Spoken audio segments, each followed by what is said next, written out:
Alright, so we're making the Tavern Collins, and this is such a good drink. You're going to need a jigger, you're going to need a shaker, some orange rinds, about a lemon.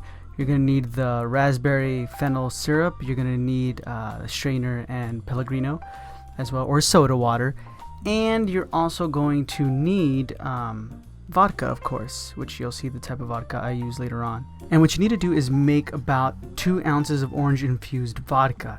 Now, there's a couple ways you can make orange infused vodka, but the way I'm going to make it is in the book BARCHEF. It lets you know that you can make it a second way, which is just put 2 ounces of vodka in your shaker and then twist the rinds of 3 or 4 orange peels in there to release the oils, and then shake it for 7 seconds, and then that's it. So that's exactly what I do. And as you saw, I was using the Tito's vodka. Alright, then I'm gonna squeeze 1 ounce of fresh lemon juice, and that's about 1 lemon. And then I'm gonna put 3/4 of an ounce of raspberry fennel syrup. And then here's the part where I made a mistake.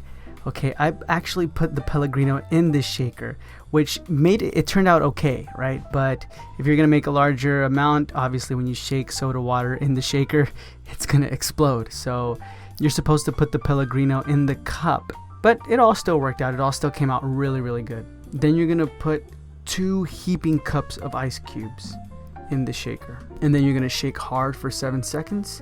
And then this is where you're supposed to pour the soda water into the glass and then dump the cocktail, including the ice, into the glass. But what I did was, as you saw, I poured the soda water inside of the shaker, which it all still came out really good. As you can see, the color looks amazing. And then yeah, I poured it all into the glass. I used the ice from the cocktail from the shaker to put inside the glass, and then I put a mint sprig as the garnish.